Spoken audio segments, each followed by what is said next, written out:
What's up, everyone? Today is September 8th, 2025. Back with another workshop this week. Today, we're going to be talking about Spotify playlists, something that is very important, something that a lot of people are paying attention to, mostly because you can get discovered very easily through these playlists. We're going to be going over different types of playlists, the different kind of categories that Spotify has for playlisting. And I kind of want to give my take on it as well. So I've been actively pursuing playlisting on Spotify for a little over a year now. I think I mentioned in different workshops in the past few months that has helped me to garner a lot more listeners, monthly listeners, things like that. But I've also mentioned that, Spotify's numbers are very interesting, the way that whole thing works and kind of the inner weavings of how they measure monthly listeners. And for me, I've mentioned this before too, I'm not super big on numbers and I'm not super big on the monthly listener thing at all because it's fluctuating every single day. I mean, I check my Spotify for artists every single day and it usually fluctuates few hundred listeners a day, whether it's going up or whether it's going down. And even if my numbers on streaming, are going up as far as listens per song, doesn't really matter. My monthly listenership is still kind of all over the place. It kind of remains consistent, the more that I've been releasing music, and more consistently I've been releasing music. But overall, I wouldn't say it's exponential growth all the time. So that's just kind of where I'm at now. But I know a lot of other people have experienced different things. But playlisting, I think, is a good thing. When it's done correctly, I think that doing organic playlisting is something that can help you get discovered, get more opportunities. The only goal you should have with this is you want organic listeners. You want real people to listen to your stuff. And hopefully from there, they become a fan of your stuff. If you're just chasing the numbers and you're trying to pay for things, playlisting, things like that, I just never saw the point of that because it defeats the whole purpose. The whole purpose is to gain fans from them hearing you in a playlist. So I've always tried to target real organic playlists. I'm not paying for any playlisting. I'm doing all free submissions, things like daily playlists, SubmitHub. I'm only doing the free versions of those. I mentioned this last week, just kind of what I've been doing, but that's my method. I keep it very simple. I don't go over the top, and I view it more of just an extra thing. It's not something to me that is a vital thing. You don't have to do any of this. I do it because I have seen growth with it, and I've seen real reach with it. And for me, I say that's pretty much worth it. But again, you have to kind of ask yourself, what is your end goal here? Are you just trying to get your numbers up? Are you trying to, potentially land deals with people if they hear you in a playlist, find new collaborators? Like, you could have many goals with this. But the article we're going to go over today is going to cover 5 different types of playlists and kind of just break down what they mean. So today's article is from Bandzoogle, who we've covered some of their articles before, most recently, I think like a couple weeks ago, or maybe last week. All the days blend together at this point, I hardly know. But obviously Bandzoogle puts out a lot of cool content, and this one is called How to Get Your Music Featured on Spotify Playlists. It's crazy. I did a podcast like 10 minutes ago. I should be awake. I should not be stumbling over words, and I have water. I've come prepared. Hopefully I don't mess anything up, but we'll see. So getting into this, it says there's no arguing that people love and depend on playlists for music discovery, with over 4 billion of them on Spotify alone, including thousands of editorial playlists. You have a great opportunity as an artist to connect with niche audiences who will truly dig your music and want to support you. What many artists may not realize is that Spotify not only tracks a ton of metrics within the platform, but it also crawls hundreds of music blogs keeps tabs on social media buzz, and measures it all against tastemakers on Spotify. This is the engine behind Spotify playlists like Fresh Finds that can really move the needle for an independent artist's career. It makes sense to think that, I'm already doing it. It makes sense to think about playlist features as one of a comprehensive strategy in which all of your efforts complement one another. Press and social media mentions feed Spotify features and vice versa. Streaming stats aren't the only thing that matter in the industry, but solid numbers and playlist features will help you get discovered from labels, agents, publishers, journalists, and new fans. So now we're getting into the 5 different types of Spotify playlists. It says, before we dive into how to get playlisted, it's important to understand that Spotify has 5 different types of playlists. Some are curated by humans, some are generated through complex algorithms, and some are a mix of both. I don't really want to touch too much on the bot playlist thing. That could be a whole nother topic because I feel like that could go forever. I don't know if they mentioned bot playlisting in this, but bot playlisting in a nutshell has been kind of plaguing things the last year or so, really the last couple years. And it's basically, fake playlists. They're adding people's songs, and then those songs are sometimes getting removed from Spotify altogether. Whole other topic, because like I said, I could get into that, but do your best to be aware of bot playlists, vet people, vet platforms, just do your legwork. That would be my only advice on that. I don't really have a lot of advice because it's a very weird situation. But I don't think they mentioned that in this article, but we'll, again, research that, and we might touch on it more at the end. We'll see if we have time. But number 1 is editorial playlists. Spotify's editorial team curates playlists based on music trends and data. Many of these playlists have several editors in different regions sourcing music from all corners of the world.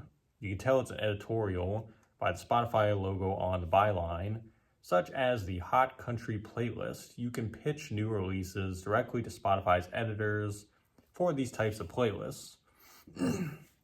So when you use Spotify for Artists, they have the pitching tool. You usually can only pitch once. Like, let's say you have 4 or 5 different releases lined up. You can only pitch the one that is kind of set to be released next. So if you have something coming out this Friday, if you pitch that, you have to let it go all the way to Friday before you can pitch the next thing. But usually when you're pitching on Spotify for Artists, you're pitching to editorials. And based on what you tell them with description, genre, that sort of thing, that is who they're going to pitch you to. You'll always get put in Discover Weekly. That's kind of a prerequisite. I think that's the word. You'll always get put in Discover Weekly, so every Friday you'll have your song featured there, or at least the Friday it premieres, you'll have your song featured there.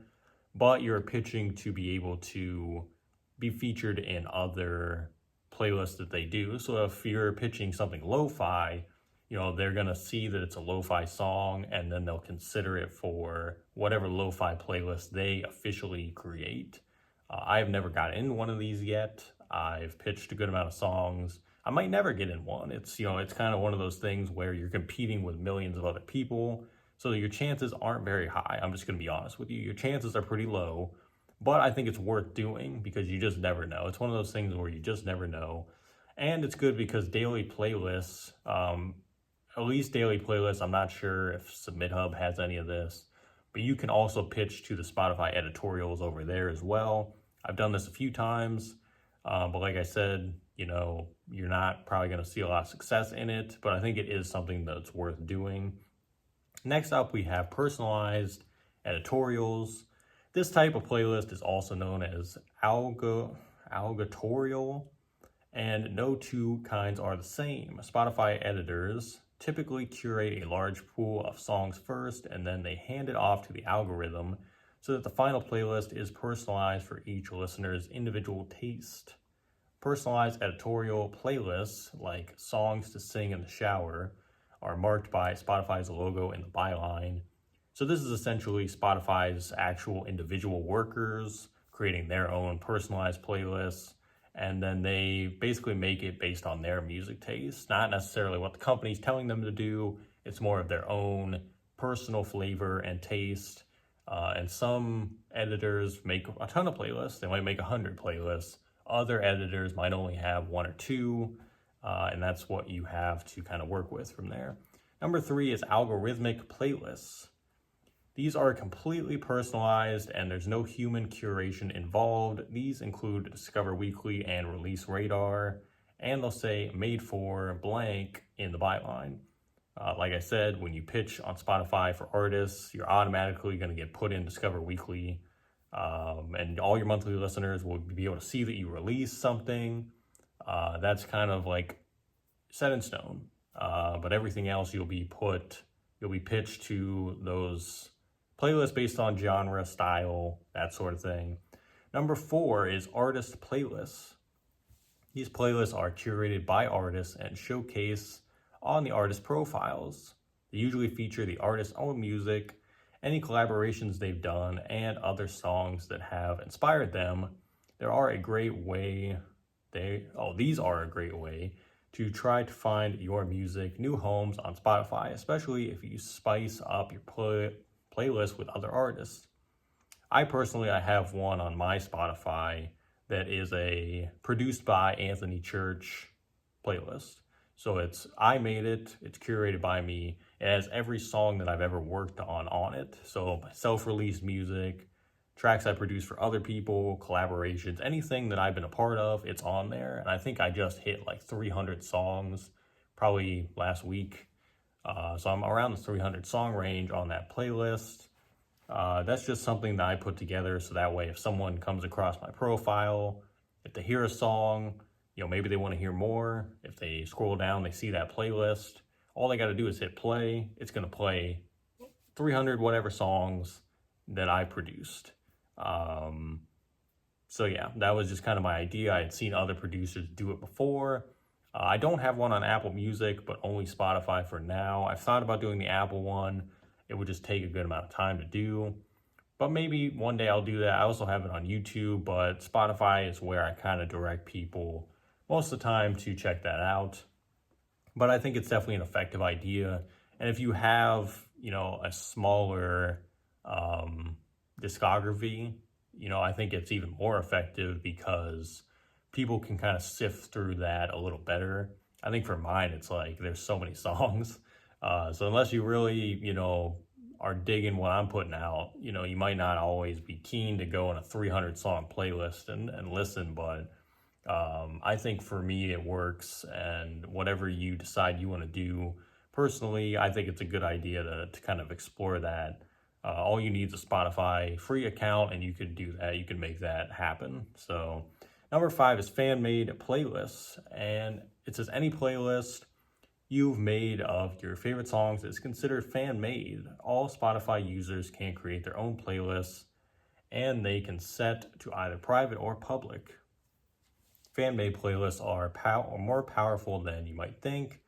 They have a hand in influencing algorithmic playlists by showing Spotify what listeners like. A lot of the ones I've submitted to, especially on Google Forms and things like that, they are technically fan-made, even though they might be specifically curated for, let's say, instrumental music, and they're by another producer. Those are technically under this category of fan-made because they're not official Spotify playlists. They're just someone making a playlist where it has a lot of songs they enjoy of a certain genre or style. So that would be under this category. And I think I mentioned last week where I touched on it briefly, that's where I found the most success is like I find other producers that are doing instrumental playlists. I send them my stuff. And then a lot of the times I've been able to get in those playlists because they're smaller, they have less of a following, but I think it has a better chance of getting organic reach, which I think is super cool. If you can find a playlist that has, let's say, like 300 saves on it and like 200 followers, there's gonna be some real actual listeners in there that are not just random bots or just something totally not real. And that's how I've been able to kind of grow my monthly listenership over the past year or so, other than just putting out a lot of music and pitching it the right way. So next up, we have the 5 tips for getting your music featured on Spotify playlists. Number 1 is to get verified. Becoming a verified artist on Spotify is easy. If you haven't done it already, DistroKid offers the Spotify for Artists verification when you use that distributor. That check mark next to your name not only indicates that you are legitimate, but it also gives you control over your artist page, access to wealth of fan insights, and the ability to pitch your songs directly to Spotify's editorials, which I mentioned earlier. Make sure you, water break, sorry guys. That goes a long way, by the way. I know I mentioned in other videos that I should always do that. I don't always do it. Make sure you fill out every section of your artist profile, photo, bio, social media links, tour dates, etc., to be taken seriously and increase your chances. That check mark next to your name indicates you are legitimate and also gives you control over your artist page, offers access to the fan insights, and lets you pitch your songs directly to Spotify's editorial team for playlist consideration. I did this in probably 2020 or 2021, which is when I started releasing stuff under my name. There was one other person on Spotify who still is on there with my name. They also put out instrumental stuff. They haven't released anything in almost 10 years, and they don't have a profile picture or anything. I was just able to go in, get my thing, get my profile verified, and it was a very easy process, and been fine ever since. It doesn't really matter that much. Even if someone has your name, I think you'll be good. You just have to prove, you're your own person, your own thing, and you're putting out different type of music.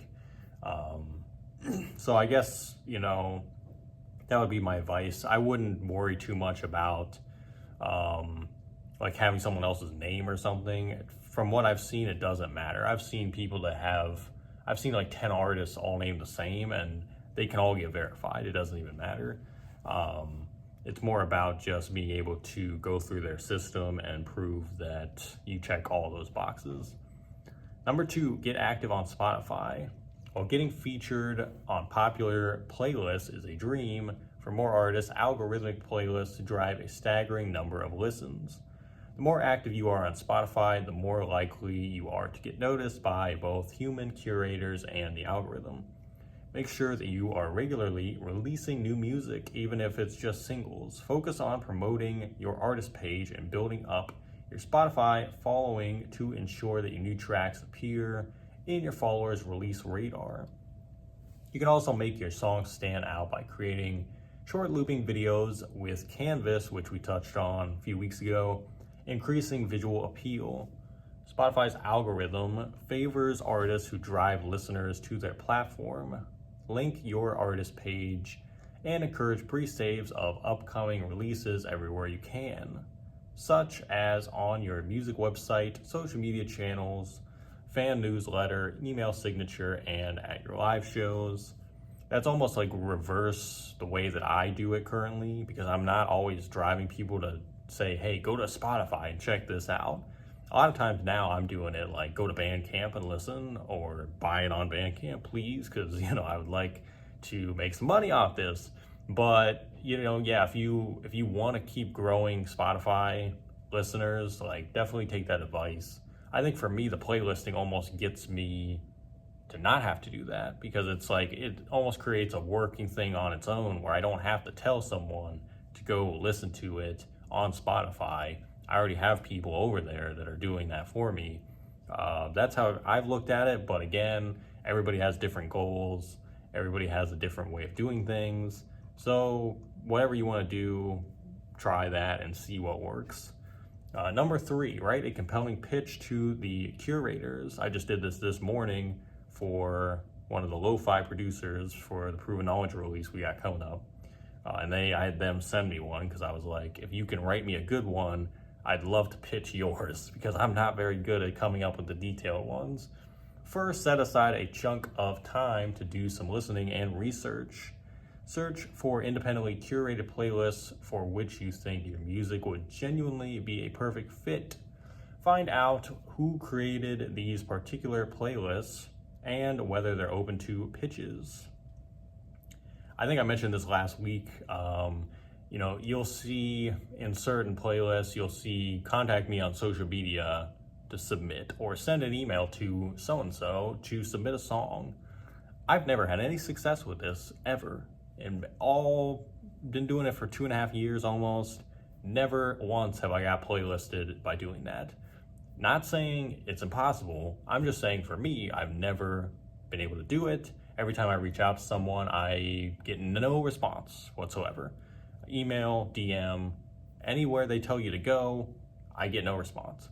And it's happened many times to where, again, I go with my method now, which is find a submission form, use Daily Playlists, use SubmitHub, and then I started seeing the wheels start to turn. But this is how I started doing it, because a lot of people kept telling me to do this, and it never worked.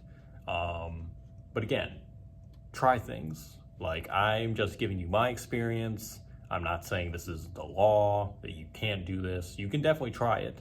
I'm just saying my experience, never had success. I don't do this anymore because I've never seen results from it. I go where the results are.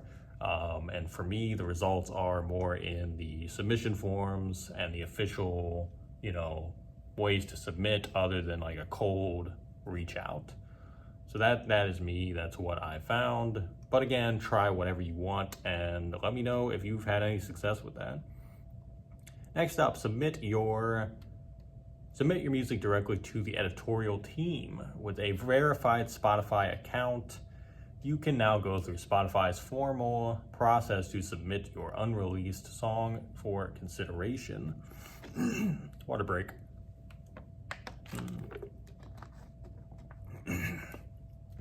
Hoping that's the last one. Spotify has playlisted 20% of pitches since launching the submission tool in 2018, which in retrospect is actually a pretty high percentage, because you got to think there's millions of songs every week. 20% of millions is a good amount of songs. And regardless of whether your song gets selected on an editorial playlist, submitting the form guarantees that it'll get added to the release radar, which is what I said earlier. Regardless, you're always going to be in that release radar that Friday or Tuesday or week, whatever it is.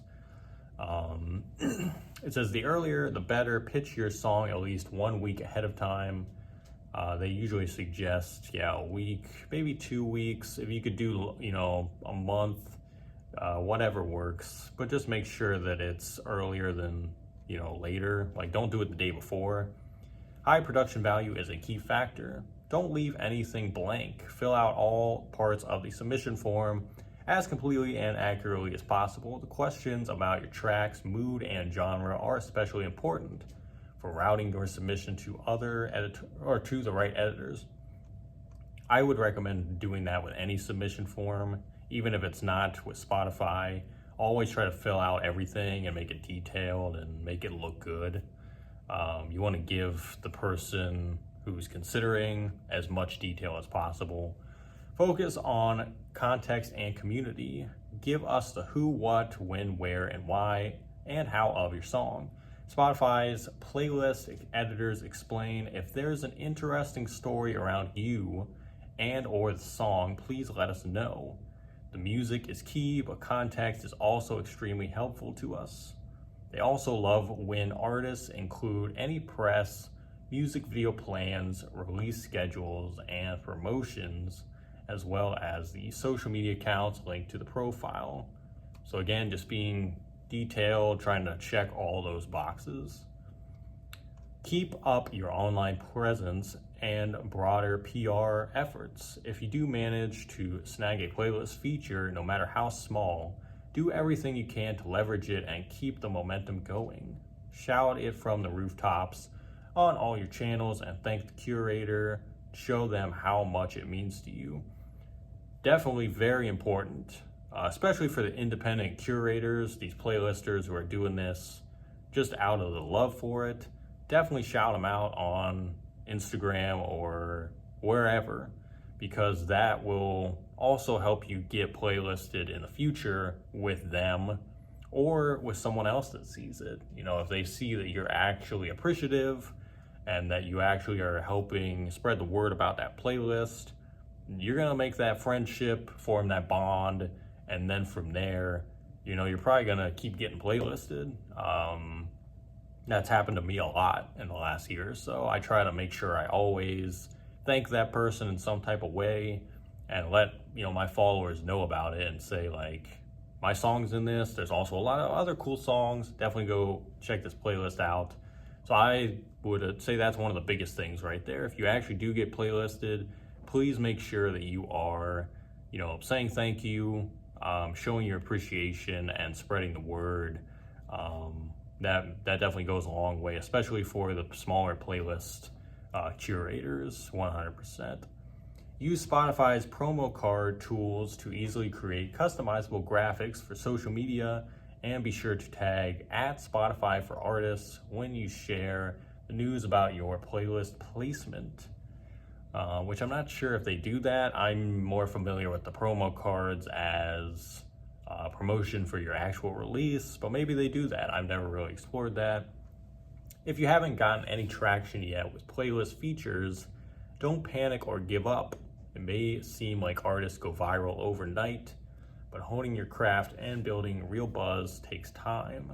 Remember that playlisting is just one part of your overall music marketing strategy. Maintaining your online presence and working on your big picture PR efforts will all feed information into Spotify's algorithm. And it says bonus, as you build your own Spotify presence, don't forget that you can also create your own public playlists and feature them on your verified artist page, which is exactly what I mentioned with the one that I made. It's a great way to engage with your fans and also show support for fellow independent bands artists. And then they kind of just go on to talk more about that, but that is pretty much the article. A lot of great points in there, a lot of great tips to kind of get you on the fast track to hopefully getting some playlist placements. Like I said, you know, 2023, 2022, I had nothing, no traction, no monthly listeners. You know, I was hovering around the 20 to 30 range. When I started doing more playlisting and putting out more music, kind of the combination of the two has allowed me to get the numbers up and get the engagement up. But again, always go for organic reach. Do not pay anyone for a playlist. And if you do, don't be pissed when you never see a return on what you spent. Because you probably won't see a return on what you spent based on how the maths. So I would recommend always doing free playlisting. If you want to pay, again, do it, but don't be one of those people that complains about it. But I've seen a ton of positive things just by doing consistent reach out to people, small curators, do some of the Spotify stuff, do some of that daily playlist, Submit Hub stuff, and then a little bit of all that stuff has really went a long way for me in what I'm doing currently. So I think this is a tool that can be used for good. Spotify itself, again, we've mentioned it many times, is a very controversial company with a lot of very meh things that they do. But at the end of the day, this is all about discovery. If the listeners are on Spotify, you need to pay attention somewhat to Spotify. You should probably have your music there still. Everything else, you know, is up to you. I'm not telling you what to do. I'm just telling you that it can go a long way still, even in today's climate of how things are. But that's the Bandzoogle article. The other one, or the other two, there, I'm going to put the Spotify for Artists official article where they give more of those points on how to specifically submit to the editorials, which, you know, definitely follow those guidelines, follow the rules. And then the other one is by Berkeley, and it's called How to Get Your Music on Spotify Playlists. So it's kind of what we just read, but a little bit of a different take with some different points. But overall, all 3 articles are pretty helpful. So, I really, again, I have opinions, but I think this can help you as an artist in whatever genre you're in. It can definitely go a long way. So check those out. Thank you guys once again for watching. We're just now at the 30-minute mark. So thank you guys. I hope you guys have a great week ahead. Next week, we're going to be talking about battling negative mindset. So we'll be getting more back into the emotional side of things next week, not necessarily the practical or out of the book side. We're going to be doing more of the emotional topics starting up again here. And this one is going to be very interesting. I definitely have a lot to say on this. And as far as my journey as a musician, my journey as a person, how that has affected me, how I've been able to kind of move into a more positive mind state and mindset overall in the last several years. So I'll talk about my journey, but I also want to do some research on that and see what I can find, and if there's any takes from other people on their journeys as well. But I hope you guys enjoyed this one. Let me know in the comments if you've had any success with Spotify playlists and all that good stuff. But we will see you next week on the 18th, 16th. I'm gonna go do something else for the rest of the day after posting this video. But as always, stay safe, stay positive, and we'll see you guys next week. Until then, take care.